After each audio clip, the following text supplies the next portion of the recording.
बिस्मिल्लाहिर्रहमानिर्रहीम अल्हम्दुलिल्लाहि वहदा वस्सलातु वस्सलामु अला मन ला नबिय्य बअदह अम्मा बाद। मोहतरम तलबा व तालिबात और हमारे इस सेशन के मुरब्बी रिसोर्स पर्सन प्रोफेसर इमरार हुसैन साहब, आप तमाम हजरात को मैं खुश आमदीद कहता हूँ।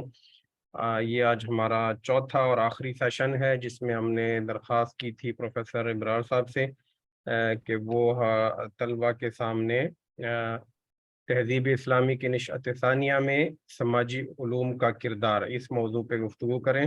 एक बहुत इल्मी मौजू है जिस पे हमने आज दावत दी है। प्रोफेसर साहब एक इल्मी शख्सियत है और उनके लिए इसी तरह के इल्मी मौज़ूआत ही पे गुफ्तगू ज़्यादा वो बेहतर करते हैं और अच्छी रहनुमाई करते हैं।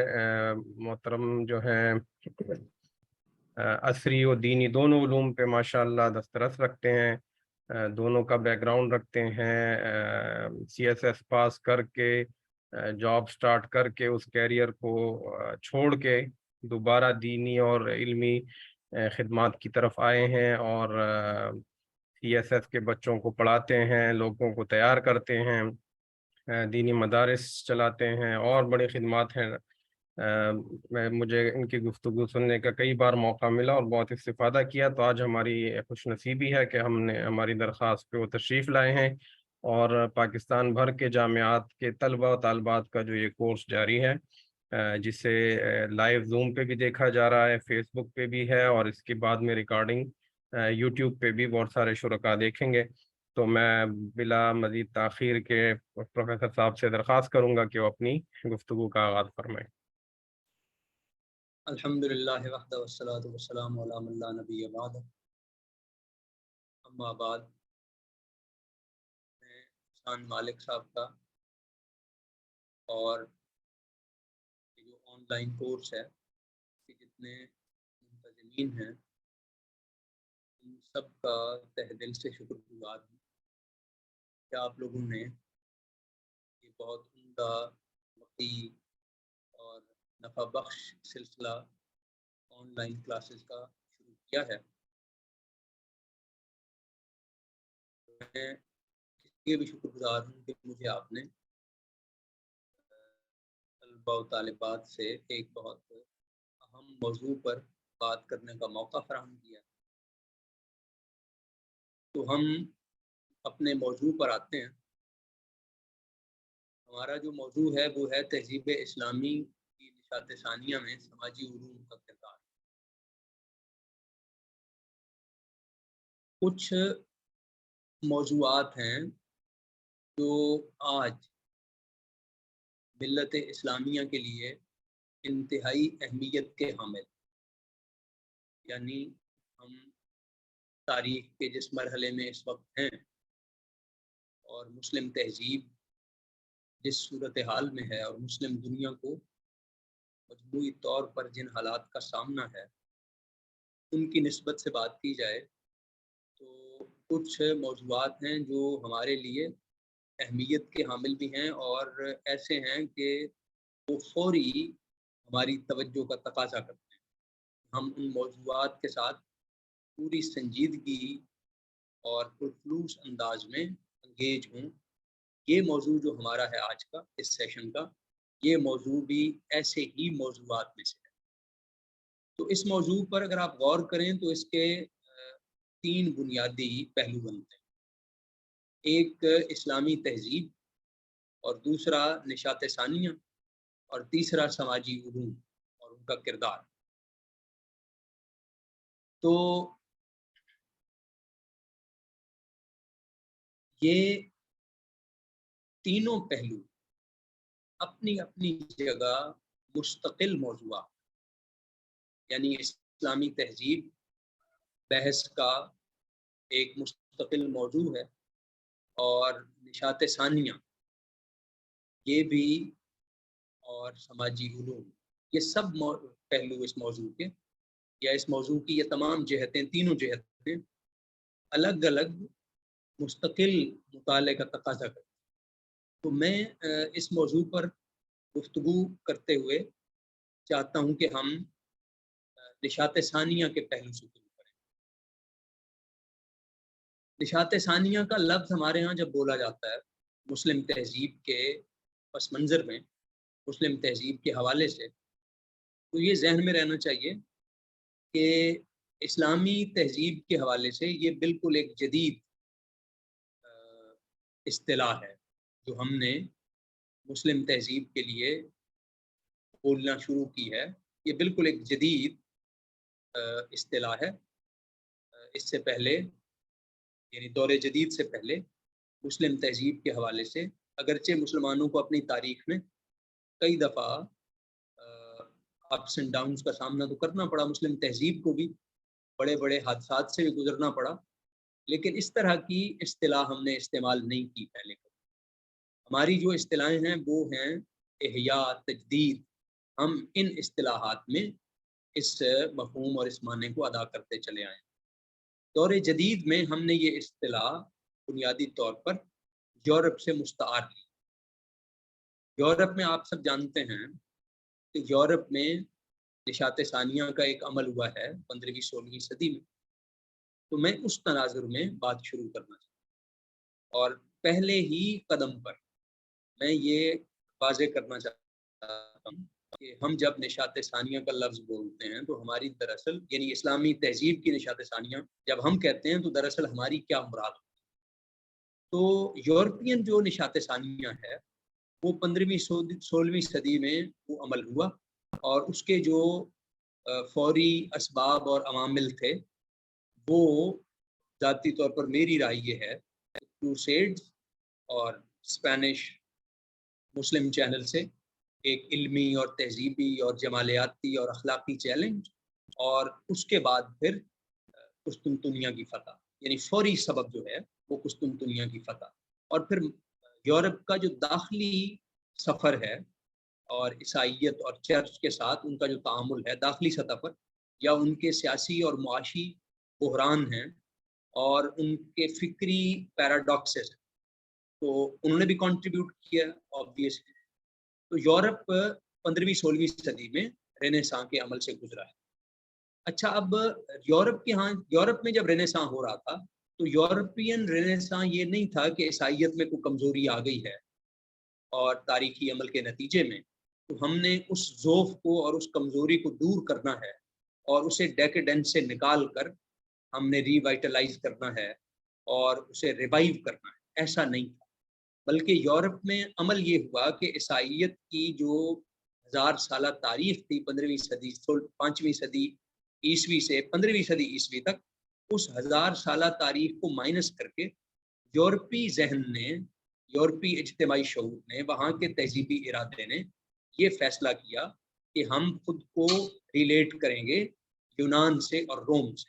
تو یورپی نشاط ثانیہ دراصل کلاسیکی یونانی اور رومی تہذیب کا ریوائول تھا، اس کی اسپرٹ کا ریوائول تھا، اس کے علوم کا ریوائول تھا، اور وہاں کی جو پیگن میتھولوجی تھی اس کا ریوائول تھا، وہاں کے فلسفے کا ریوائول تھا، اور وہاں کے جو سیاسی اور معاشی تصورات ہیں اور وہاں کے سماجی ادارے ہیں یعنی یونان اور روم کے، یہ ان کا احیاء، یعنی جو ہیلینسٹک اسپرٹ ہے، یعنی ہیلینک جو روح ہے، اس کی یہ نشاط ثانیہ ہوئی 15ویں اور 16ویں صدی میں، نہ کہ اس کے برعکس عیسائیت۔ یہ نقطہ بہت اہم ہے، کیونکہ جب ہم اسلامی تہذیب کی نشاط ثانیہ کے تناظر میں بات کرتے ہیں، ہم لفظ یہ جب استعمال کرتے ہیں تو یہاں سے کسی طرح کی مس انڈرسٹینڈنگ نہیں ہونی چاہیے۔ تو اس مس انڈرسٹینڈنگ سے بچنے کے لیے میں یہ ساری گزارشات پیش کر رہا ہوں۔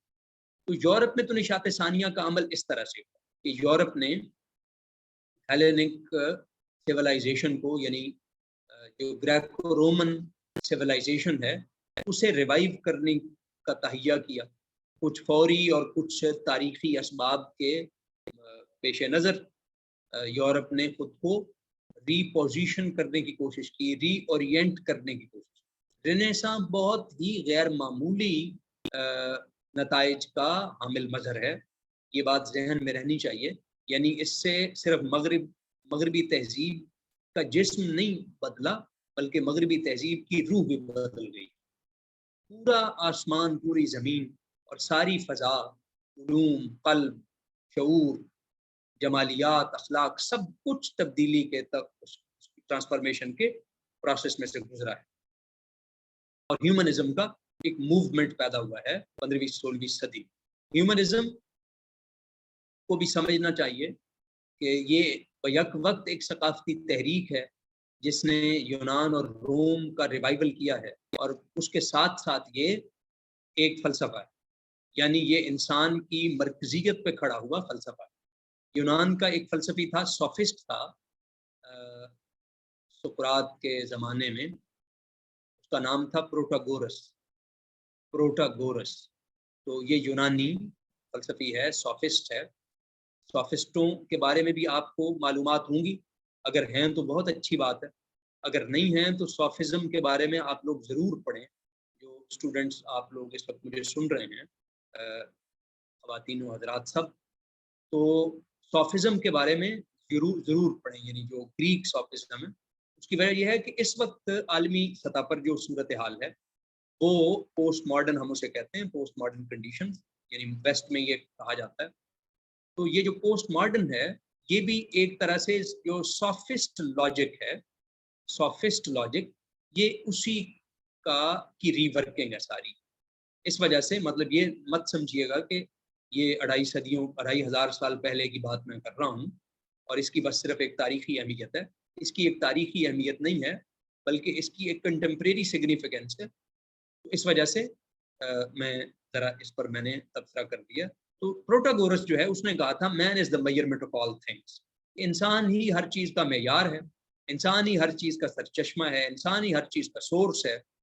इसी को हम ह्यूमनिज्म कहते हैं, यानी इंसानी नुक्ता नज़र से कायनात को देखना, इंसानी नुक्ता नज़र से खुद इंसान को देखना, इंसान को ही मानी का सरचश्मा बनाना और इंसान को ही अक़दार का मेयार करार देना, इंसान को ही खैर व शर की कसौटी समझ लेना, तो ये ह्यूमनिज्म है। इसे हम कहते हैं कि इससे पहले, यानी रेनेसांस से पहले यूरोप जो था वो थियोमॉर्फिक था, यानी गॉड सेंटर्ड था। यूरोप की जो तहजीबी कायनात है वो गॉड सेंट्रिक यूनिवर्स थी। और जब ये रेनेसांस का प्रोसेस हुआ है और ये तहरीक चली है ह्यूमनिज्म की, तो उसके बाद यूरोप एंथ्रोपोमॉर्फिक हो गया, यानी यूरोप अब ह्यूमनाइज हो गया है। अब ये मैन सेंटर्ड यूनिवर्स बन गई है। उस उलूम की कायनात, उस तहजीब की कायनात, वो अब मैन सेंटर्ड हो गई, यानी गॉड डिसीट हो गया और इंसान जो है उसने रिप्लेस कर लिया है खुदा को। इसकी बहुत अच्छी तारीफ ह्यूमनिज्म की है कैथरीन बेल्जी ने 20वीं सदी में। जो वो क्रिटिकल थ्योरी है, लिटरेरी थ्योरी, उस पर उसकी बहुत अच्छी किताब है क्रिटिकल प्रैक्टिस। उसमें कैथरीन बेल्जी ने ह्यूमनिज्म की एक डेफिनेशन की हुई है, man is the source of meaning, values and history. Man is the source of meanings, values and history. बड़ी बड़ी अच्छी ये तारीफ है। और इसी तरह एक अदबी हवाला भी मैं अर्ज कर देता हूँ। शेक्सपियर का एक प्ले है हैमलेट, तो हैमलेट में भी वो जो लाइंस आती हैं ना, हाउ एंजेलिक इन फॉर्म, इंसान के बारे में ना इस तरह की, how wonderful creature man is, ये लाइनें आप सर्च कर लेंगे तो आपको मिल जाएंगी। हाउ इन्फिनिट इन कैपेबिलिटीज, तो ये भी वही ह्यूमनिस्टिक स्पिरिट है। तो रेनेसां जो है उसमें ह्यूमनिज्म की मूवमेंट इस कॉन्टेक्स्ट की निशात सानिया एंथ्रोपोमॉर्फिक रिप्लेसमेंट के साथ, ये जो एंथ्रोपोमॉर्फिक है व्यू, ये इतना इम्पॉर्टेंट है, आप इसका अंदाजा इस बात से कर लेंगे, जो कॉपरनिकस है फिजिक्स में, यानी जो जियो सेंट्रिक से हेलियोसेंट्रिज्म पर शिफ्ट किया है कॉपरनिकस ने, जिसे बाद में गैलीली ने प्रूव किया एम्पिरिकली। उसके जो मैथमेटिकल प्रूफ्स थे वो तो कॉपरनिकस ने दिए थे, लेकिन जो एम्पिरिकल एविडेंसेस हैं वो गैलीलियो ने उसके प्रोवाइड किए। तो जितना वो बड़ा रेवोल्यूशन है, यानी the greatest revolution in European cultural history. तो इतना ही बड़ा रेवोल्यूशन ये भी है, मतलब ह्यूमन कॉन्टेक्स्ट में ये जो बात मैं अर्ज कर रहा हूँ, ह्यूमनाइजेशन, तो ये भी इतना बड़ा रेवोल्यूशन है कि अब वो जो थियोमॉर्फिक या यूनिवर्स थी वो खत्म होके अब एंथ्रोपोमॉर्फिक में तब्दील हो गई। तो ये ह्यूमनाइजेशन का अमल चला है और यहाँ से ये रेनेसां स्टार्ट हुई। तो यूरोप के अंदर तो रेनेसां का ये मतलब, तो हमारी जो अब वोकैबुलरी है जो हम यूज करते हैं उसमें हमने ये लफ्ज निशात सानिया का यूरोप से मुस्तार ले लिया। तो अब यूरोपियन रेनेसां का ये मतलब है जो मैंने अर्ज किया, उसका ये कॉन्टेक्स्ट है। और उसके बाद यूरोप में एक बिल्कुल मुख्तलिफ किस्म की दुनिया वजूद में आई है।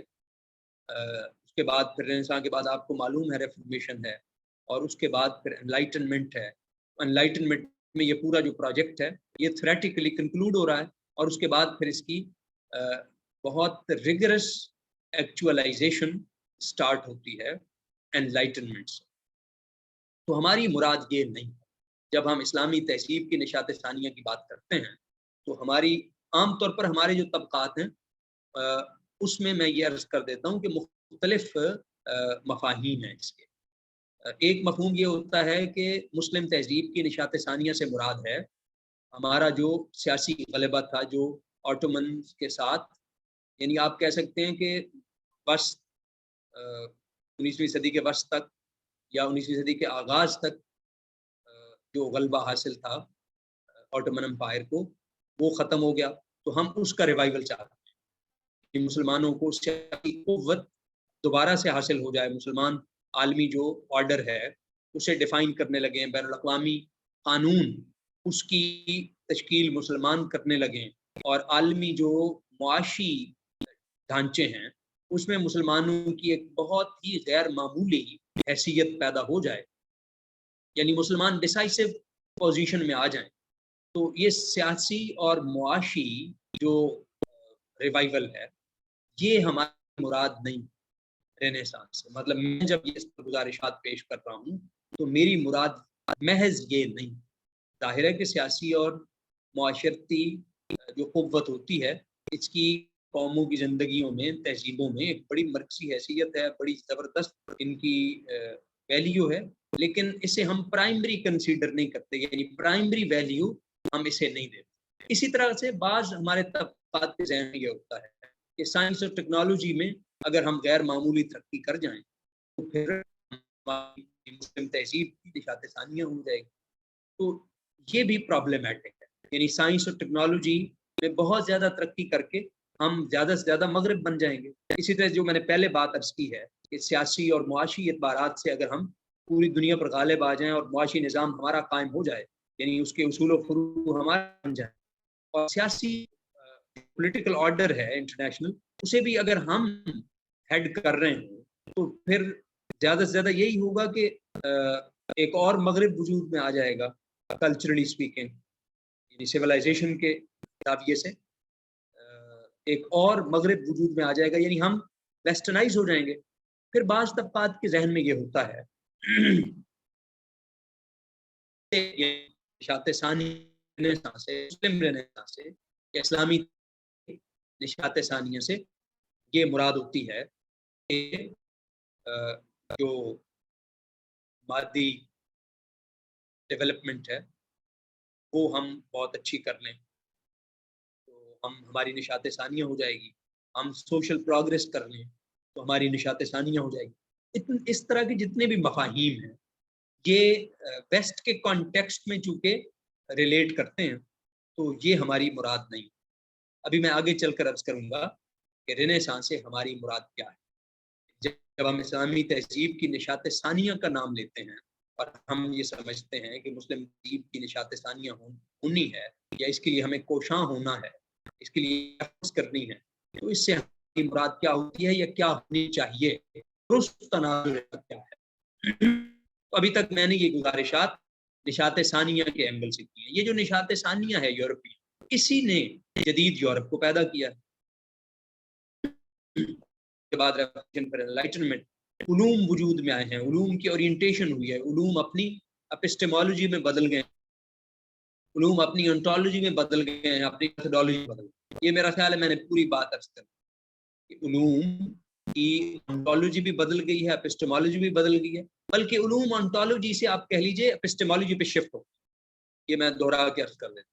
यानी रेनेसां जब हुआ है तो यूरोप में उलूम ऑन्टोलॉजिकल ग्राउंड से एपिस्टेमोलॉजिकल फाउंडेशंस पर बेस हो, और उनकी मेथोडोलॉजी में भी जाहिर है कि बहुत बुनियादी फर्क पैदा हो गया, बहुत एसेंशियल डिफरेंसेस उनकी मेथोडोलॉजी में पैदा हो।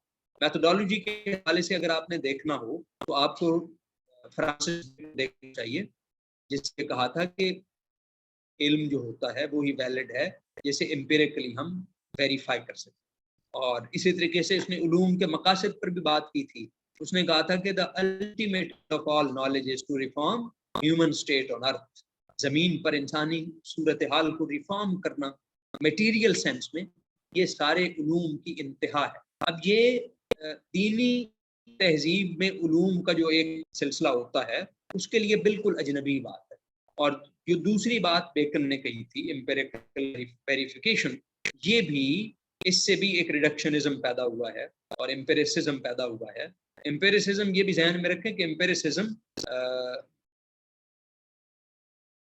Eventually empiricism leads to reductionism. ये ऐसा हुआ है मगरिब में, हमने देखा है कि मगरिब ग्रेजुअली रिडक्शनिज्म की तरफ चला गया। रिडक्शनिज्म का मतलब ये होता है कि दायरा हकीकत को सुकेड़ते चले जाना, और फिर यहाँ तक के जो हिस्सियात का दायरा है और जो हमारे सेंसेस की सतह है, हकीकत को वहीं तक घसीट लाना और उसके दायरे को सुकेड़ देना। अच्छा, अब जब हकीकत का दायरा सुकड़ता है तो शऊर का दायरा भी उसके साथ साथ रिड्यूस होता जाता है। तो क्योंकि बिल आखिर तो इल्म में हमने शऊर और हकीकत में निस्बत ही दरियाफ्त करनी होती है या निस्बत पैदा करनी होती है। अगर आप एपिस्टेमोलॉजिकल पोजीशन पे खड़े होकर कहें तो फिर निस्बत पैदा करनी होती है, और एंटोलॉजिकल बुनियाद पर खड़े होकर कहें तो फिर निस्बत दरियाफ्त करनी होती है। ये ज़रा सा फ़र्क है। तो यूरोप जो है उसने रेनेसां में उलूम को सिरे से डिफाइन किया। अब उलूम जो हैं वो दो दायरों में बट गए। एक दायरा, अच्छा फिर बेकन का मैंने हवाला दिया, बड़ा अहम आदमी है रेने डेकार्टिस, जो जैसे कहा जाता है कि फर्स्ट मॉडर्न फिलोसफर है।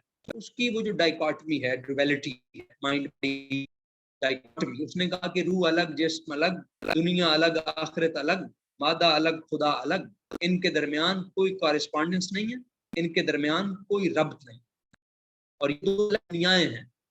यानी वजूद के भी दो मुस्तकिल दायरे जो कहीं भी क्रॉस नहीं करते, या कम से कम यूं कह लीजिए जिनके दरमियान ये दो बराबर मुतवाजी खतूत जा रहे हैं, इनके दरमियान कहीं भी इंटरसेक्शन नहीं होता, इंटरेक्ट नहीं करते ये किसी भी पॉइंट पे जाकर। तो ये पैरेलल हैं, इंडिपेंडेंट हैं ऑफ वन अनदर। और इसी तरीके से इनके मुताल्लिका जो उलूम हैं वो भी मुस्तकिल हैं अलग। तो यहाँ से फिर वो दो कहते हैं सॉफ्ट यानी सोशल साइंस और साइंस। अब नेचुरल साइंसेस जो हैं यूरोप के, वो वहां से उनका ज़हूर शुरू होता है। इससे पहले तो हिस्ट्री थी या एक हद तक पॉलिटिकल साइंस थी या फलसफा था, ये बुनियादी उलूम थे। अब उलूम भी नए नए वजूद में आने लग पड़े हैं, और उलूम आहिस्ता आहिस्ता फलसफे के डोमेन से निकलने लग पड़े। ये भी बड़ी अहम बात है। यानी क्लासिकी सेंस में जब आप उलूम की बात करते थे तो इल्म का मतलब होता था फलसफा, और ये बाकी सारे उलूम, यानी चाहे जिन्हें आज हम हार्ड साइंसेस कह रहे हैं या सॉफ्ट साइंसेस कह रहे हैं, सोशल साइंसेस, नेचुरल साइंसेस, ये जो सारे उलूम थे ये भी फलसफे के तहत दाखिल थे। रेनेसां में फलसफे से ये इन्होंने अपनी अलग हैसियत बनानी शुरू की। पहले तो आप कह लीजिए कि मुतलक इल्म ने अकीदे के मुकाबले में एक अपनी हैसियत मनवाना शुरू की, और चर्च की अथॉरिटी को रिजेक्ट करके अब एक फ्री इंक्वायरी का कल्चर पैदा हुआ। और उसके बाद फिर बतदरीज हम देखते हैं कि जो ये दीगर उलूम हैं, इन्होंने फ़लसफ़े के दायरे से आज़ादी हासिल करना शुरू कर दी। ये जो बातें मैं अर्ज़ कर रहा हूँ, ये उलूम की तारीख़ के तक़रीबन तमाम मतून में ये बातें शाये हैं। यानी ये आम बातें हैं जो मैं अर्ज़ कर रहा हूँ कि पहले उलूम सारे फ़लसफ़े के तहत दाखिल थे और फिर उलूम खुद मुख्तार हैसियत इख्तियार करते चले गए। ये डिसइंटीग्रेशन का प्रोसेस हुआ यूरोप में जदीद उलूम के आगाज़ में। तो फ़लसफ़े से खुद मुख्तार हैसियत उलूम की बनना शुरू हो गई। अब पॉलिटिकल साइंस में, अब इकोनॉमिक्स में, सोशियोलॉजी में, मतलब आहिस्ता-आहिस्ता नए से नए उलूम इजाद होते गए। तो अब ये जो सोशल साइंसेज़ हैं, इनकी जो यानी मॉडर्न सोशल साइंसेज़ हैं, तो इनके जो बेसिक असम्पशंस हैं या इनके पीछे जो वर्ल्ड व्यू काम कर रहा है, उसे भी हमें पेश नज़र रखना है। एक तो मैंने फ़र्क कायम किया है रेनेसां में कि यूरोपियन रेनेसां का तसव्वुर पहले ज़हन में रखना चाहिए, और उसके बाद फिर मैंने ये गुज़ारिश की है कि हमारा जो कॉन्सेप्ट है रेनेसां का वो मुख्तलिफ है। अब मैं गुज़ारिशात पेश कर रहा हूँ सोशल साइंसेज़ के ऊपर, समाजी उलूम के बारे में, और मैंने कहा है कि अब उलूम की 2 मुस्तकिल दुनियाएँ वजूद में आ गई हैं। लेकिन इसमें एक बड़ी दिलचस्प बात हुई है कि सोशल साइंसेज़ को भी जो एंगल से वो हार्ड साइंसेज़ का रहा है, यानी जो नेचुरल साइंसेज़ हैं, फिज़िक्स, इनका तसल्लुत, इसकी मेथोडोलॉजी भी। चुनांचे आप देखते हैं कि हर सोशल साइंस भी खुद को साइंस कहलवाती है। यानी आप किसी भी इल्म की तारीफ पूछें, आप साइंस की तारीफ, स्टैटिस्टिक्स की तारीफ, आपको कहेंगे इट इज़ अ साइंस, और इसे डिफेंड करेंगे मेथोडोलॉजी की बुनियाद पे। इसका जो मेथड है वो बड़ा साइंटिफिक है। तो अच्छा, अब ये जो मेथड होता है और ओंटोलॉजी और एपिस्टेमोलॉजी होती है, ये निस्बत जो लेंगे, जो टेक्निकल पोजीशन लेंगे, उसी तरह से आपकी मेथोडोलॉजी डिफाइन होगी। तो मेथोडोलॉजी ऐसी चीज नहीं है कि जो एपिस्टेमोलॉजी और ओंटोलॉजी के साथ कंपेटेबल हुए बगैर काम में लाई जा सके। लेकिन बहरहाल वेस्ट में ये हुआ है कि वहाँ जो मेथोडोलॉजी है वो हार्ड साइंसेस की अप्लाई की, उसका सोशल साइंस को नुकसान हुआ है। तो उस पर हम आगे चल के कुछ बातें अर्ज करते हैं। तो सोशल साइंसेस के जो बेसिक अजम्पशंस, वो अजम्पशंस देख लीजिए, पूरे इंसान देख लीजिए। अच्छा, एक बात मैं यहाँ अर्ज कर देता हूँ कि सोशल साइंसेस, तमाम तर सोशल साइंसेस, यानी फलसफा हो, लॉ हो, सोशियोलॉजी हो, साइकोलॉजी हो, लिंग्विस्टिक्स हो, एंथ्रोपोलॉजी हो, पॉलिटिकल साइंस हो, ये सब सोशल साइंसेस हैं। या ये जो आपकी बिजनेस स्टडीज हैं, ये सब की सब सोशल साइंसेस ही कहलाती हैं। तो इन सब का जो एक बुनियादी सवाल है मुश्तरक, वो सवाल है इंसान क्या है। यानी इन सब की बुनियाद में यही सवाल, इसी अपने अपने ज़ाविये से ये सारे उलूम एड्रेस करते हैं। तो इनका जो तसव्वुर इंसान है वो पेश नज़र रखना चाहिए कि ऑटोनोमस बीइंग है इंसान, और इंसानी अक्ल जो है वो इंडिपेंडेंट है, और इंसान खुद ही मेयार है, और इंसान सेल्फ मोटिवेटेड होता है, इंसान के अपने इंटरेस्ट होते हैं, और इंसानी अक्ल जो है वो गैब के साथ किसी तरह की कोई मुमाशरत नहीं रखती, इस तरह की बात है। और इनका तसव्वुर दुनिया, इनका तसव्वुर दुनिया भी सबका कोई ना कोई है। यानी सोशल साइंसेज जो हैं वो एक तसव्वुर दुनिया भी रखते हैं, कायनात के बारे में भी और दुनिया के बारे में। दुनिया और कायनात के मानी अलग अलग है। कायनात हम कहते हैं माँ से अल्लाह, अदर देन गॉड, खुदा के अलावा जो कुछ भी है कायनात। और दुनिया जब हम कहते हैं, दुनिया से मुराद हमारी सिर्फ इसी जमीन की ज़िंदगी है और इसका माहौल है और इसके मामलात हैं, बस ये दुनिया। और कायनात का जो मफ़हूम है वो ज़्यादा वसी है। ये ज़िम्नन एक डिफरेंशिएशन ये भी मलहूज़ रख लें। तो इनका एक तसव्वुर दुनिया है, यानी इनके लिए दुनिया ही असल है। यानी आप देखते हैं कि जितने सोशल साइंसेज हैं वो इसी दुनिया की मैनेजमेंट पर कमर बस्ता हैं, और इसी दुनिया में अपनी गायत को ये रियलाइज करते हैं। यानी सारे सोशल साइंसेज जो हैं वो जो एनलाइटनमेंट का और ओवरऑल یہ ماڈرن ویسٹرن سویلائزیشن کا آئیڈیل ہے، الٹیمیٹ اینڈ ہے، یعنی پروگریس، ڈیولپمنٹ، اسی کو اپنا مدعا اور اپنا مقصد اور اپنی غائب قرار دے رہے ہیں۔ تو دنیا کے بارے میں ان کی یہ پوزیشن ہے کہ دنیا ان کے ہاں مرکزی حیثیت ہے۔ اسی طریقے سے ان کا ایک اخلاق کا تصور ہے، وہ تصور انسان میں خیر آ جاتا ہے، ان کے بنیادی اسمپشن۔ پھر ان کی میتھڈالوجی ہے جس پر میں نے کچھ باتیں عرض کی ہیں کہ یہ سائنٹیفک میتھڈ کو اپلائی کرتے ہیں، اس سے کوانٹیفیکیشن سائنسز میں اور اس سے سوشل سائنسز میں ریڈکشنزم پیدا ہوا ہے۔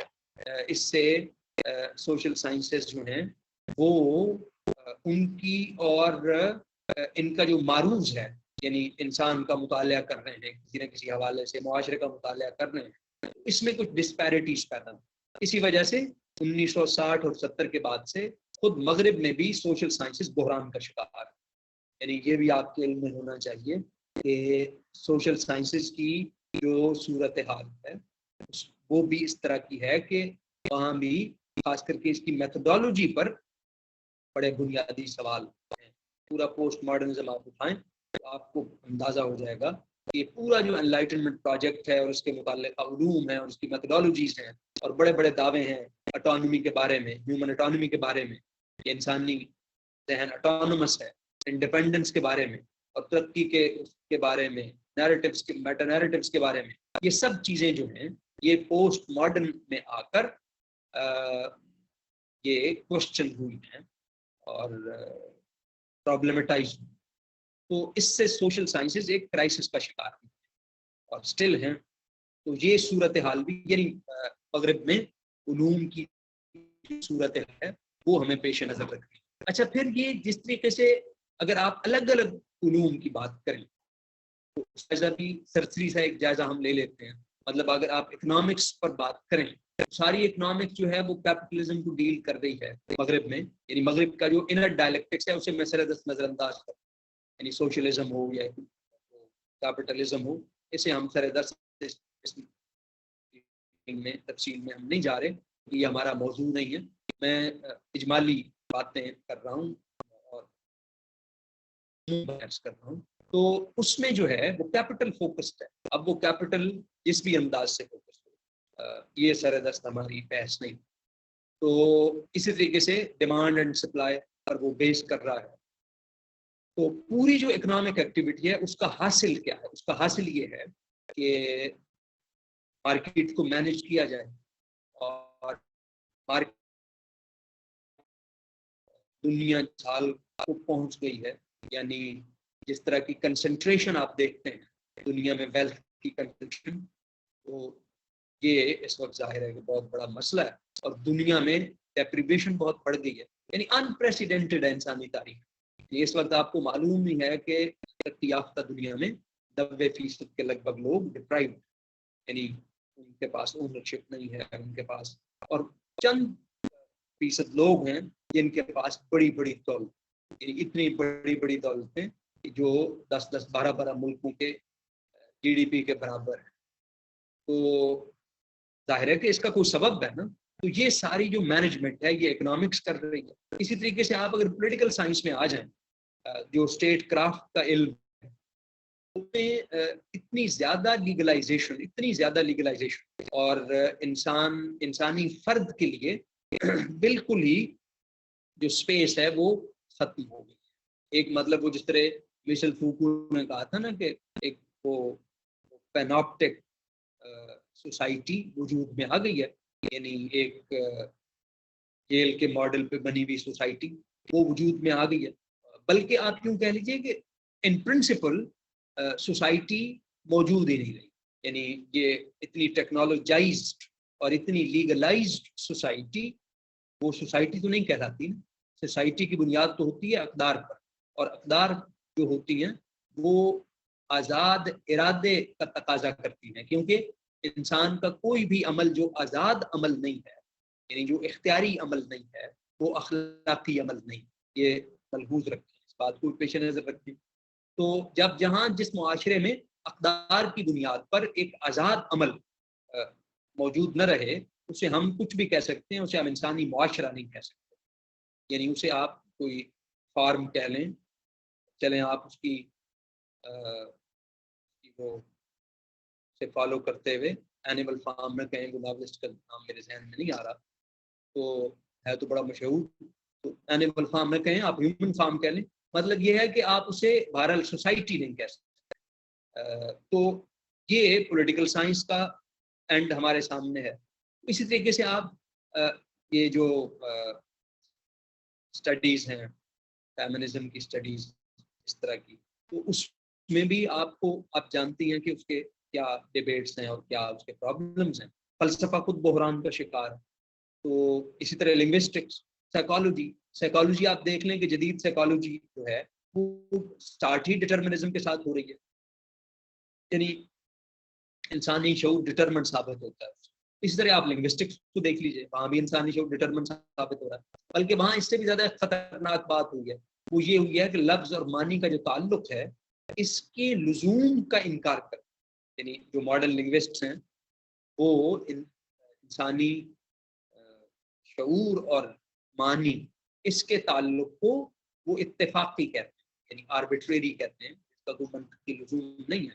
اب اس پر آپ جتنا غور کریں گے آپ اس بات کو سمجھتے جائیں گے کہ یہ خود اپنے اندر ایک انتہائی خوفناک چیز ہے. یعنی اگر انسان اور انسانی شعور اور معنی کا کوئی تعلق فطری نہیں ہے اور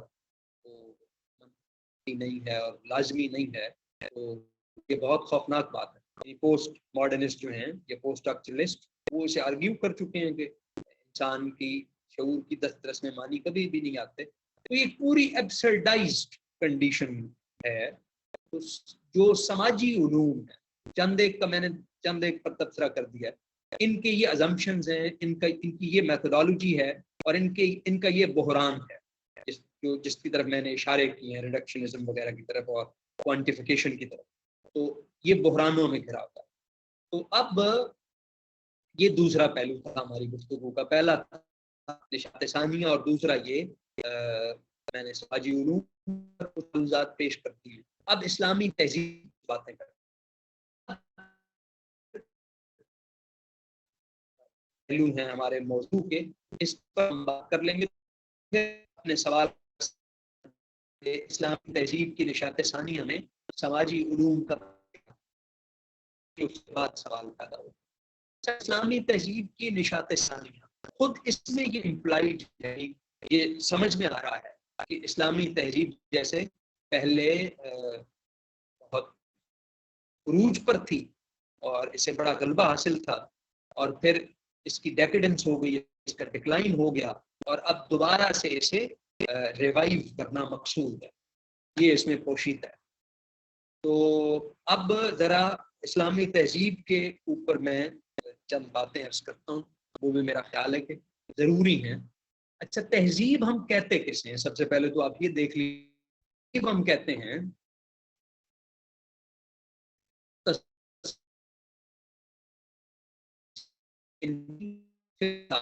فعال ہے تہوں سے اور تاریخ کے سیاق و سباق میں نتائج وہ جو پورا ایک آرڈر وجود میں آتا ہے نا خارج میں، اسے ہم کہتے ہیں تہذیب. تہذیب کی یہ تعریف ہے. اگر ہم اسلامی تہذیب کی بات کریں، اچھا تہذیب کو ایک اور طریقے سے بھی کہا جا سکتا ہے. یہ بھی جو کلچرل اسٹڈیز کے ایکسپرٹس ہیں انہوں نے تہذیب کو اس طرح سے بھی ڈیفائن کیا ہوا ہے کہ یہ ڈیولپڈ کلچر ہے. اچھا، کلچر اور سویلائزیشن میں لوگ ڈیفرینشیٹ بھی کرتے ہیں، یعنی ایکڈیمکلی کرتے ہیں کہ جو ثقافت ہوتی ہے یہ بڑی لو ہوتی ہے، تہذیب جو ہوتی ہے توسیع کا رجحان ہوتا ہے، پھیلنے کا رجحان ہوتا ہے. پھر کے ساتھ ایک یہ جو تہذیب ہے اس کے ساتھ پورا آرڈر ہوتا ہے، اس میں کا رجحان پایا جاتا ہے. تو یہ ڈیفرینشیٹ بھی کرتے ہیں. تو ڈیولپڈ جو کلچر ہے وہ تہذیب کو اس طرح بھی کہا جا سکتا ہے کہ جب متمدن ہوتا ہے. تمدن کا سیدھا مطلب ہے جب شہریت پیدا ہوتی ہے. یعنی جب قصبے شہروں میں ڈھلتے ہیں تو ان کی جو مدنیت کی اور تمدن کی ضرورتیں ہوتی ہیں، یعنی زندگی پیچیدہ ہوتی ہے، وہاں پیشے وجود میں آ جاتے ہیں، وہاں آپ کو سماجی تعلقات کا ایک ضابطہ طے کرنا پڑتا ہے، وہاں انسانوں کے تعداد میں تصادم پیدا ہو جاتا ہے، تو آپ کو تنظیم درکار ہوتی ہے، تو اس طرح سے وہ زندگی جو ہے وہ پیچیدگی اختیار کرتی ہے۔ تو اب ان پیچیدگیوں کو نمٹانے کے لیے تہذیب کی ضرورت ہوتی ہے، یا ان پیچیدگیوں کے نتیجے میں انسانی کی بنیاد پر، انسانی فیصلوں کی بنیاد پر جو شکل بنتی ہے، جو آرڈر وجود میں آتا ہے، جو تہذیب کی ایک اور تعریف ہے، وہ بھی میں عرض کر دیتا ہوں۔ یعنی فطرت اور تاریخ کے مقابلے میں انسان کو سماجی اور اسی نظم پیدا کرتا ہے، اسے ہم تہذیب کہتے ہیں۔ اسلامی تہذیب کیا ہے؟ ان ساری باتوں میں آپ حق اور باطل کا تناظر داخل کر دیں تو ہم اسے اسلامی تہذیب کی تعریف مان لیں۔ جو پہلی بات میں نے عرض کی ہے کہ تصور حقیقت جب انسانی فطرت کے فعال تعلق پیدا کر لیتا ہے اور انسانی شعور اور انسانی ارادہ کی ساری کلیت کو سمیٹ کر وہ تاریخ کے چاق و سباق میں ظاہر ہوتا ہے اور تاریخی قوتوں کو حق اور باطل میں تقسیم کر دیتا ہے، تو اب ہم کہیں گے کہ یہ اسلامی تہذیب کی تعریف۔ تو اب اسلامی تہذیب جو ہے اس کے بارے میں ہمارا یہ اوپینین ہے کہ اسلامی تہذیب اپنی ترکیب میں اور اسلامی تہذیب اپنے غایت میں بالکل ممتاز ہے تہذیبوں کی تاریخ میں اور منفرد۔ اس کے کئی امتیازات، یعنی ایک تو یہ واضح ہے کہ یہ ایک مذہبی تہذیبیں دنیا میں کئی طرح کی ہوئی، میں آپ کو صرف 3 کی طرف پوائنٹ آؤٹ کرتا ہوں۔ ایک تہذیب وہ ہوتی ہے جو عقل کی خدمت گار ہے، یا جو آپ کہہ لیجئے عقل کے مطالبات کی تکمیل کا عمل ہے، جس سے یونان کی تہذیب۔ اچھا، ایک تہذیب ایسی ہوتی ہے جو روح کے مطالبات کی تکمیل کے عمل کے طور پر وجود میں آتی ہے۔ آپ مثلا ہندو تہذیب کے بارے میں یہ کہہ سکتے ہیں، یا اس طرح کی اور جو انٹروورٹ تہذیبیں ہیں ان کے بارے میں یہ کہا جا سکتا ہے۔ پھر ایک تہذیب ہوتی ہے جو جبلت کی تسکین کا بندوبست ہے۔ تو جدید جو مغربی تہذیب ہے یہ عقلی وسائل کے ساتھ جبلت کی تسکین کا بندوبست۔ تو اسلامی تہذیب جو ہے یہ تہذیب ہے، اس کے مرکز میں قرآن ہے، اس کے مرکز میں عقیدہ ہے، ایمان ہے، یہ اس کا مرکز ہے، اور یہی سے اس کا کل تصور حقیقت پھوٹتا ہے اور وہ اس کا مرکز ہے۔ تو اب 3-4 بنیادی تصورات ہیں، ایک توحید ہے اور ایک ختم نبوت ہے اور ایک وحدت انسانی۔ اسلامی تہذیب کے تمام تر امتیازات، اس کی جڑ ختم نبوت ہے۔ یہ بہت اہم نقطہ ہے کہ اسلامی تہذیب کے تمام تر تشخصات یعنی بنا کے اعتبار سے بھی اور اپنے حرکت کے اعتبار سے بھی، اپنے امتیازات اور اپنی تقدیر کے اعتبار سے جتنے اس کے تشخصات ہیں وہ سب جو ہیں وہ مبنی ہیں ختم نبوت۔ ختم نبوت نے اسلامی تہذیب کو مشخص کر دیا، منفرد کر دیا ہے، ڈسٹنگوش کر دیا ہے۔ اب اس جیسی کوئی تہذیب انسانی تاریخ میں نہیں آئی، اور اس جیسی کوئی تہذیب جب نہیں آئی تو دوسری تہذیبوں کے جو انہیں مطالعہ کرنے کے جو اسالیب ہیں اور ان کے عروج و زوال کو ماپنے کے جو پیمانے ہیں وہ بھی یہاں اپلائی نہیں۔ اس پہ اقبال بہت اتھارٹی ہے، یہ جو باتیں میں عرض کر رہا ہوں کیونکہ اقبال کے پیش نظر جو سب سے بڑا تھیم ہے وہ یہی ہے کہ مسلم تہذیب تاریخ میں سفر کیسے کرتی، تو یہ اقبال اس پر اتھارٹی۔ مسلم تہذیب جو ہے وہ آفاقیت رکھتی ہے، جامعیت رکھتی ہے، वो वहदत फिल कसरत के उसूल पर काम करती है। मैं माजरत चाहता हूँ क्योंकि वक्त हमारे पास इतना ही है, तो मैं बहुत सारी बातें बहुत इजमालन अर्ज कर रहा हूँ, सिर्फ मैं इशारे करता जा रहा हूँ, क्योंकि हमारी गुफ्तगू रिकॉर्ड भी हो रही है, तो आप ये बाद में सुन भी सकते हैं। तो आप वहाँ से मतलब ये फिर निकात अगर लिख लेंगे तो फिर आप इनकी तफसील में भी जा सकते हैं और खुद मुताला कर सकते हैं, अहले इल्म से सवाल कर सकते हैं। तो मैं चाह रहा हूँ कि ज़्यादा से ज़्यादा बातें मैं आप तक पहुँचाने में कामयाब रहूँ इस हमारा जो मुयस्सर वक्त है इसमें। तो जामियत, आफाकियत, ये सब इस्लामी तहजीब के खसाइस हैं। अच्छा, फिर इस्लामी तहजीब के बारे में एक नुक्ता ये समझ लीजिए, एक उसूल है और एक उसका मज़हर है।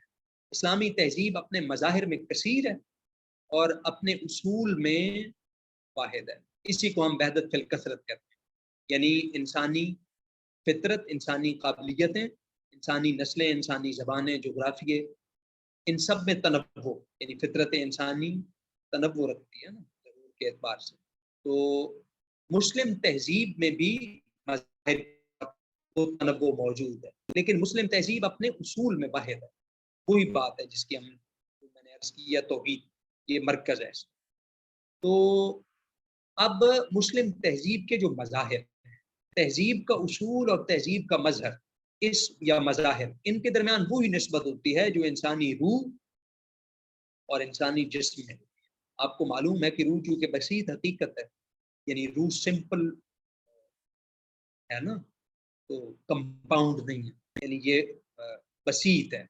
तो बसीत जो चीज़ होती है उस पर उसे उसमें तकरीब नहीं पैदा होती और उसमें वो जमाल का शिकार नहीं होती। लेकिन जहाँ तरकीब पाई जाती है वहाँ तकरीब भी पैदा होती है और वो जवाल का शिकार भी होती है। तो मज़ाहिर जो हैं ये जिस्म है और इसका जो उसूल है वो रूह की मानंद है। इस्लामी तहजीब के मज़ाहिर इसके लिए वही, इस पर भी वही मौसरात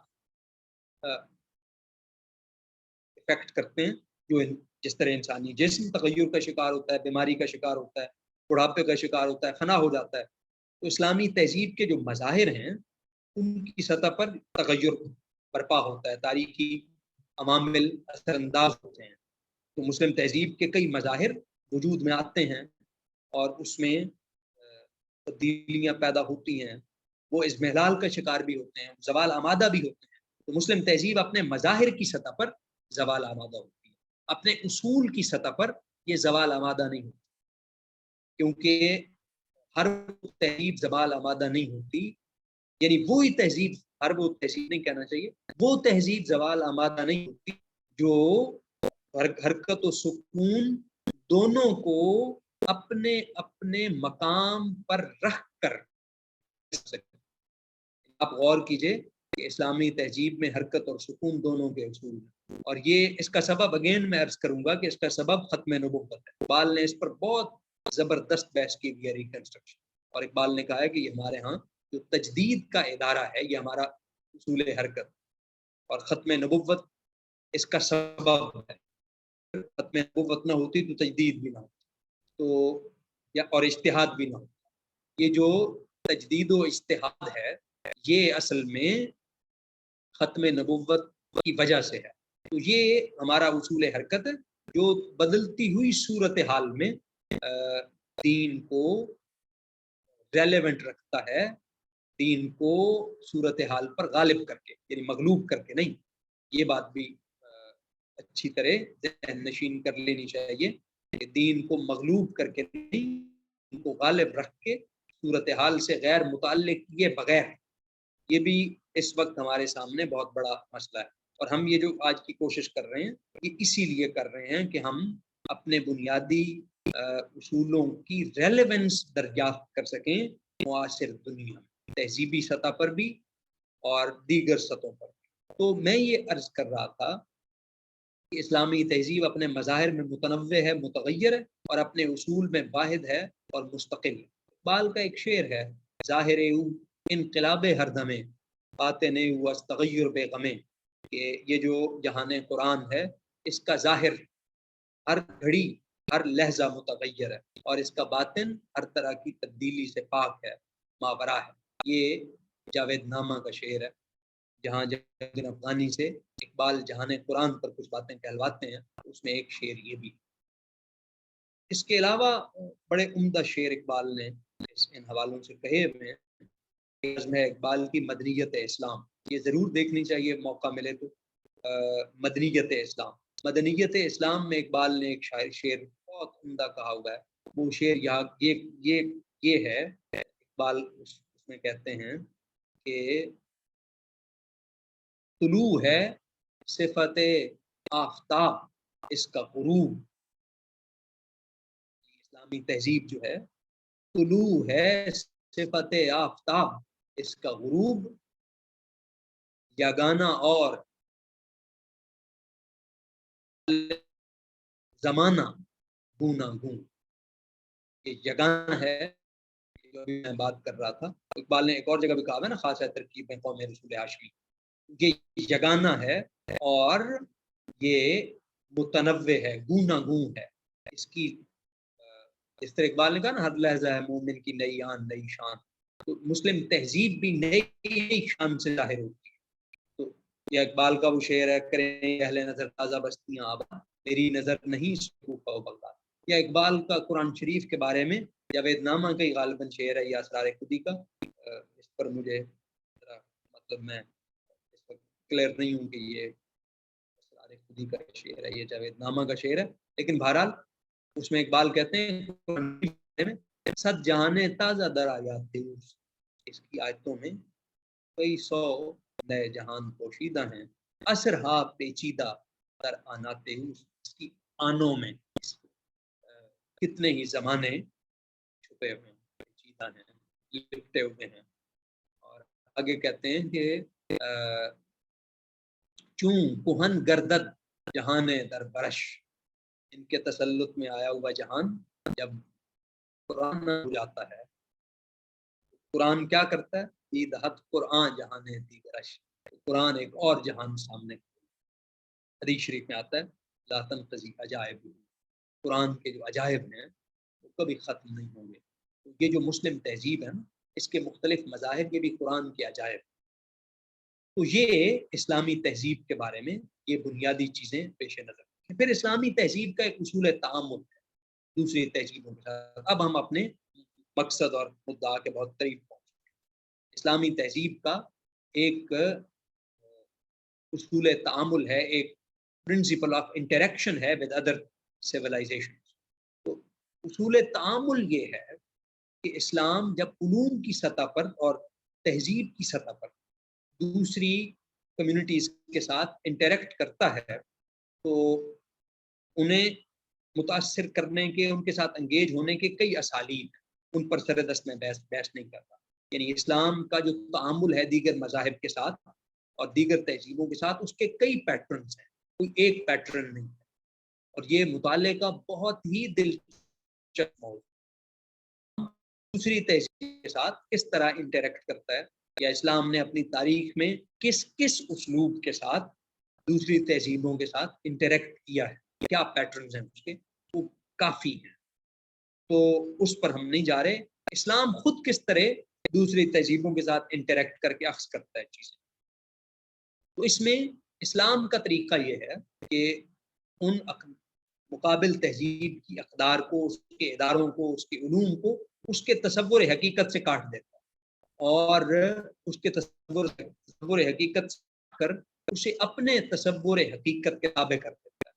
یہ اسلام کا بنیادی اصول۔ اب آپ یہ دیکھ لیجئے کہ اسلامی تہذیب کی نشات ثانیہ میں جدید سماجی علوم کا کیا کردار ہے۔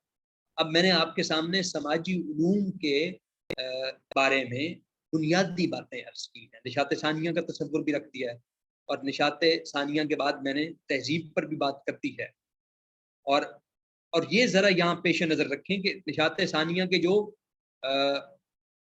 کچھ مفاہیم ہیں جو ہمارے بعض طبقات کے ہاں ہمیں ملتے ہیں، ان پر میں نے تبصرہ کیا ہے، اور ہمارا جو اس سے سینس ہے ہمارا، یعنی ہم مسلم نشات ثانیہ سے کیا مراد لیتے ہیں۔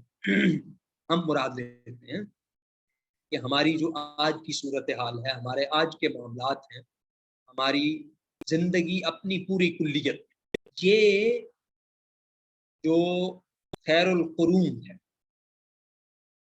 خیر القرون اصولوں پر اور ان احوال پر استوار ہو جائے، irrelevant ہوئے بغیر، یہ ہمارے نزدیک مسلم تہذیب کی نشات ثانی۔ اب یعنی وہ جو احوال ہیں وہ مؤثر ہوں، یہ بات ذرا ذہن میں رکھیے گا کہ ہم مظاہر کی بات نہیں کرتے، مطلقاً مظاہر کی بات نہیں کرتے، یعنی صرف ہم صورتوں کے احیاء کی بات نہیں کرتے۔ ایبسلیوٹلی میں ہر اعتبار سے اس کی نفی نہیں کر رہا، بعض اعتبارات سے، کیونکہ جو زمانہ گزر جاتا ہے نا اسے ریوائیو نہیں کیا جا سکتا، یہ بھی ہمیں سمجھنے کی ضرورت ہے۔ تو ہم یہ کہہ رہے ہیں کہ آج کی صورتحال میں ہمارے جو مسائل ہیں، معاملات ہیں، ادارے ہیں، ہماری ضرورتیں ہیں، ہمارے احوال ہیں، سب کچھ، یعنی ہم اپنی پوری کلیت میں، ہمارا داخل بھی اور ہمارا خارج بھی، تمام تر تفصیلات یہ طے ہوں ان بنیادوں پر جو خیر القرون میں فراہم، وہ احوال ان کا احیاء ہو، اور تعلق اور وابستگی کی وہ اوضاع ان کی تجدید ہو، اللہ کے ساتھ تعلق، مخلوق کے ساتھ تعلق، بندوں کے ساتھ تعلق، دین کے ساتھ تعلق، اور دین کی جو افادیت ہے، یعنی دین کی جو نفع بخشی ہے، وہ ہر سطح پر ظاہر ہو، اور اسلام کا جو آفاقی کردار ہے، اسلام وہ ادا کرنے کی پوزیشن میں آئے۔ میں اس پوری کلیت کے ساتھ یہ باتیں عرض کرتا ہوں۔ تو یہ ہمارا تصور ہے نشات ثانی۔ اس کے لیے ہمیں آج کی جو صورتحال ہے اس کی نفی نہیں کرنی مطلق، بلکہ اس کے ساتھ ہم نے انگیج ہونا ہے، اور اصول تعامل وہی ہے کہ آج کے علوم کو، جن کے بارے میں نے بنیادی باتیں عرض کی ہیں، ان کے اصول حقیقت سے کاٹ کر ہمیں انہیں ری اورینٹ کرنا۔ یہ ظاہر ہے کہ بہت ہی غیر معمولی ہے، بہت ہی غیر معمولی، اور سردست جو صورتحال ہمارے سامنے، وہ صورتحال اپنے امکانات اور پوٹینشلز کے حوالے سے تو حوصلہ بخش ہے، لیکن جب ہم اپنی ہمتوں کی طرف دیکھتے ہیں اور جن رخ پر ہم کام کر رہے ہیں اس کی طرف دیکھتے ہیں، اور ہم اپنی سنجیدگی کو جب دیکھتے ہیں، اپنے فراہم اسباب اور وسائل کو دیکھتے ہیں، تو پھر ہمیں ان کی مشکلات کا اندازہ ہوتا ہے کہ یہ جو کام ہے یہ کتنا غیر معمولی ہے اور کتنا مشکل ہے، اور اس کے لیے ہمیں کتنے بڑے بڑے چیلنجز کا سامنا۔ لیکن یہ اگر صرف یہی بات کہی جائے تو یہ ادھوری بات ہوگی۔ ہمارے سامنے بہت زیادہ پوٹینشلز ہیں، پاسبلٹیز ہیں، اس کا انکار نہیں کیا جا سکتا، نہ اس کا انکار کرنا چاہیے، اور نہ ہی کوئی بہت حوصلہ شکن قسم کی حقیقت پسندی کبھی قوموں کے کام آ سکتی ہے۔ ہمارے ہاں بھی اس وقت دو طرح کے رویے ہیں، ایک وہ رویہ ہے کہ بہت ہی زیادہ حقیقت پسندی، ایسی حقیقت پسندی کہ جو حوصلہ شکن ہے، اور دوسری طرف جو امید پرستی ہے، وہ بھی بعض اوقات خوش فہمی کی حدوں کو چھونے لگتی ہے۔ تو یہ دونوں جو رویے ہیں یہ محل نظر ہیں، ہمیں دونوں طرف دیکھ کر پوری بات کہنی چاہیے۔ ہمارے سامنے بہت بڑے بڑے چیلنجز ہیں، لیکن اگر ہم اپنی تاریخ کو دیکھیں اور اسلام کی قوت کو مد نظر رکھیں، اور اس وقت جو امکانات اللہ کی قدرت سے تکوینی ان امکانات کو سامنے رکھیں، تو پھر مایوسی کی کوئی وجہ نہیں ہے۔ ہمیں صرف یہ طے کرنا ہے کہ ہم ان کاموں کو کب شروع کریں گے اور کس حوصلے کے ساتھ شروع کریں گے، اور کن خطوط پر ہم کام کریں گے۔ تو انٹریکشن جو ہمارا ہے ان سوشل سائنسز کے ساتھ، ان سوشل سائنسز کی ری اورینٹیشن، یہ اصل چیلنج ہے۔ اچھا، یہ ری اورینٹیشن میں ان معنوں میں نہیں کہہ رہا جن معنوں میں ہمارے ہاں بعض لوگ، سب نے نہیں، بعض لوگوں نے پچھلے 30-40 سالوں میں اسلامائزیشن آف نالج کا کام کیا۔ وہ بہت حد تک सती मंसूबा जो कि जाहिर है कि कामयाब भी नहीं हुआ। तो उसका सबब यही कि जो बुनियादी सवालात हैं उनका सामना किए बगैर जिस तरह हम बहुत सारी चीज़ों की इस्लामाइजेशन के दरपे रहे हैं और अब भी हैं बाज़ हवालों से, तो वो जो इस्लामाइजेशन है वो एक सती मुमासलत पैदा कर देती है दीन के साथ, लेकिन उससे फ़र्क आइडियल्स वही रहते हैं, आइडियल्स वही रहते हैं। तो असल चीज़ है कि उस गायत को बदला जाए। तो ये रीओरिएंटेशन, अब समाजी उलूम की रीओरिएंटेशन सिर्फ ये नहीं कि हो जाए, होनी चाहिए। ये मैं समझता हूँ कि हमारी जिम्मेदारी है कि हम ओरिएंटेशन करें। और अच्छा, एक और भी मैं आपको अर्ज करता हूँ, जब हम इस तरह की बातें करते हैं ना, तो इससे फिर आगे जहन में बड़े शुबहात पैदा होते हैं और जहन खुद को कायनात के मुकाबिल महसूस करता है। तो ऐसा नहीं है। एक बात मैं अर्ज करता हूँ, तारीख एक प्रोसेस है। इस तारीख में बड़े बड़े काम मंसूब होते हैं। ये तारीख में हो रहे होते हैं, इसकी कई सतहें होती हैं, कई अफराद काम कर रहे होते हैं, इदारे काम कर रहे हैं, उसके नताइज आने में वक्त लगता है और कभी नताइज आ भी जाते हैं लेकिन वो हमारे नोटिस में नहीं होते। ये बाद में जब लोग रिफ्लेक्ट बैक करते हैं, तारीख से देखते हैं, तो वो नताइज निकालते हैं। तो ये पेश नज़र रहना चाहिए, तारीख एक प्रोसेस है और ये प्रोसेस तय है, इसकी कई लेयर्स। तो हम कतियत के साथ हमें फैसला सादिर करना चाहिए। इस तरह के फैसले ही सादिर किए हमने पिछली 1.5 सदी में, तो इससे हमें गुरेज से बचना है।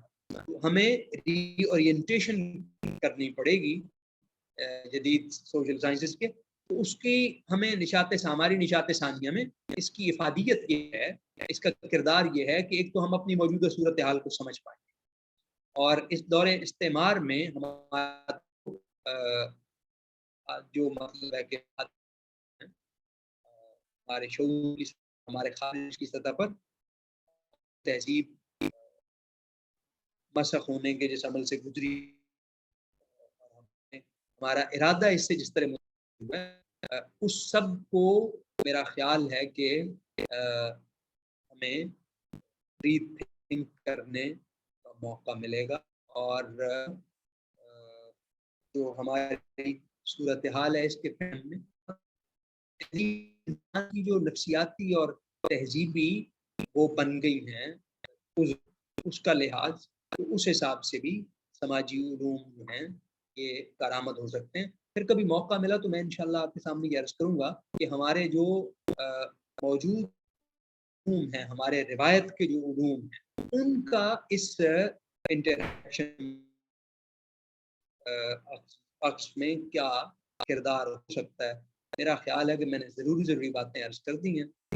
आप सब लोगों का बहुत शुक्रिया कि आपने बड़ी दिलजमी के साथ मेरी गुजारिश आप सुनी है। अब आप लोगों की तरफ से कोई सवाल हो तो मैं हाजिर हूँ। वैसे फिर जिस तरह से एहसान मालिक साहब बहुत शुक्रिया डॉक्टर साहब, आपने समंदर को कूजे में बंद करने की बहुत कामयाब कोशिश की है और साथ आपने जो अपनी गुफ्तगू में फरमाया कि ये गुफ्तगू रिकॉर्ड हो रही थी, तो इसका सिर्फ अभी इस वक्त जो ऑनलाइन शुरका हैं उन तक नहीं, बल्कि जो इसको बाद में भी देखेंगे और सुनेंगे तो उनको भी आपने बहुत सारे ऐसे इशारे दिए हैं कि उन नुकात पे वो अपना मुताला कर सकते हैं, किसी आपसे भी रब्ता कर सकते हैं, किसी और उस्ताद से चीज़ें पूछ सकते हैं। तो माशाल्लाह आपने बहुत अच्छे अंदाज में पेश किया। एक सवाल एक पार्टिसिपेंट हमारे अरसलानुल्लाह खान भाई करना चाह रहे हैं। जी अरसलान भाई। अस्सलाम वालेकुम सर। ये बात सर माशाल्लाह बहुत अच्छा आपने पेश किया है सारा लेक्चर। शुक्रिया। सर मैं ये पूछना चाह रहा था कि जैसे तैयब अर्दगान तुर्की में कोशिश कर रहे हैं काफ़ी दिन से और अपने तौर पे वो काफ़ी हद तक इसको इस्लामाइजेशन को या एक तरीके से नशत सानिया का ही वो एक रोल अदा करना चाह रहे हैं। उसी की कड़ी थी। आपने देखा भी था कि वो ड्रामा उन्होंने तगरल बनाया, उसमें सारा उस्मान के हवाले से फिर वो लेकर आ रहे हैं। तो क्या आप समझते हैं कि वो जो इस तरीके से एक दोबारा तुर्की एक चाह रहा है रोल प्ले करना इनके खिलाफत वाला, तो क्या یہ اس دور میں ممکن ہے کہ دوبارہ سے وہ نشست ثانیہ میں کوئی کردار ادا کر سکے ترکی؟ آپ نے بڑا ضروری سوال ہے، میں سمجھتا ہوں، اور بڑا برمحل عرض یہ ہے کہ ترکی کا جو ماڈل ہے سر دست ہمارے سامنے اس کے علاوہ اور کوئی ماڈل ہے نہیں. یعنی اس صورتحال میں جب مسلمانوں کا جو سروائیول ہے تاریخ میں، اگر ہم وہ ماڈل اختیار نہیں کرتے تو ہمارا سروائیول خطرے میں پڑ سکتا ہے. یعنی طاقت اور سرمایہ کی جو قوتیں ہیں، سیاسی اقتدار اور سرمایہ کی قوتیں، انہیں حاصل کرنا، اور اس کے بعد پھر اپنے آپ کو مذہبی طور پر اور ثقافتی طور پر بڑی حکمت کے ساتھ اسرٹ کرنا، یہ ان کا ماڈل ہے. اور اس کے علاوہ ہمارے سامنے اور اس وقت کوئی کامیاب ماڈل نہیں ہے. تاریخ میں نا یہ صرف ٹھیک ہونا ضروری نہیں ہوتا، تاریخ میں نتیجہ خیز ہونا بھی ضروری ہوتا ہے. تو یہ بڑی بنیادی چیز ہے. باقی جو دوسرا پہلو ہے آپ کے سوال کا کہ خلافت، اچھا اب دنیا اس وقت جس صورتحال میں ہے، اور خود مسلم دنیا قریب ماضی مستقبل قریب میں مجھے نہیں لگتا کہ خلافت کے ماڈل پر کوئی یعنی مسلمانوں کے درمیان خلافت کے ماڈل پر کوئی بین الاقوامی نظم قائم ہو سکے. ہاں، ڈھیلے ڈھالے معنوں میں مسلم دنیا ایک دوسرے کے قریب آئے گی، اور یہ کچھ مشترک بنیادوں پر آپس میں معاہدے بھی یہ ان کے ہو سکتے ہیں، اور ان کے مفادات بھی مشترک ہو سکتے ہیں، فائدہ بھی اٹھا سکتے ہیں، اور کئی حوالوں سے یہ کوئی متحدہ محاذ بھی قائم کر سکتے ہیں. اس کے کچھ نہ کچھ آثار موجود ہیں، اور آئندہ میرا خیال ہے کہ ہوتے جائیں گے. جی جی ڈاکٹر صاحب بہت شکریہ. کوئی اور سوال میرا خیال ہے فی الحال نظر نہیں آ رہا. ہمارے طالب علم شرکا جو ہیں پچھلے 4 سیشن اٹینڈ کر چکے ہیں میرا خیال ہے. میرا خیال ہے جی کہ ان کا اسٹیمنا بھی آپ نے بہت امتحان لے لیا. جی جواب دے چکا ہے. تو ڈاکٹر صاحب بہت شکریہ آپ کا. میں اپنے کولیگ عامر حسن صاحب بھی تشریف فرما ہیں، ان کا بھی شکریہ ادا کرتا ہوں، اور ڈاکٹر ظہیر الدین صاحب سے گزارش کروں گا کہ وہ پروگرام کا اختتام فرمائیں. جزاکم اللہ خیرن. میں ڈاکٹر صاحب کا شکریہ ادا کرتا ہوں کہ انہوں نے بہت ہی اچھے انداز میں ایک نہایت اہم موضوع پر جامع گفتگو کی ہے، اور تمام شرکاء کا بھی شکریہ ادا کرتے ہیں ان کی دلچسپی کا. اگرچہ ہم یہ محسوس کر رہے ہیں کہ آن لائن جو ہے وہ پارٹیسپیشن جو ہے وہ کم ہو رہی ہے، مگر یہ کہ لوگ جو ہے وہ کچھ اس کی ریکارڈنگ بھی دیکھتے ہیں، اور پھر جو ہے وہ انشاءاللہ امید ہے کہ سب کے لیے یہ فائدہ مند رہے گا. آج کی ہماری جو سرگرمی ہے اسی اہم ترین لیکچر کے ساتھ اختتام کو پہنچتا ہے. انشاءاللہ ڈاکٹر صاحب آئندہ پروگرامات میں بھی ہمارے ساتھ ہوں گے، ہماری سرپرستی فرمائیں گے. میں دعا کے ساتھ اس آج کے دن کے سرگرمیوں کا اختتام کرنا چاہتا ہوں. سبحانک اللہم و بحمدک نشہد ان لا الہ الا انت نستغفرک و نتوب الیک والعصر ان الانسان لفی خسر الا الذین آمنوا وعملوا الصالحات وتواصوا بالحق وتواصوا بالصبر. ربنا آتنا في الدنيا حسنة وفي الآخرة حسنة وقنا عذاب النار. رب اجعلني مقيم الصلاة ومن ذريتي ربنا وتقبل دعاء. ربنا اغفر لي ولوالدي وللمؤمنين يوم يقوم الحساب. وصلى الله تعالى على خير خلقه محمد وعلى آله وأصحابه أجمعين برحمتك يا أرحم الراحمين. وجزاكم الله خيرا. بہت شکریہ. اللہ تعالیٰ آپ سب کا حامی و ناصر ہو. جی جزاک اللہ خیر. السلام علیکم ورحمۃ اللہ. وعلیکم السلام.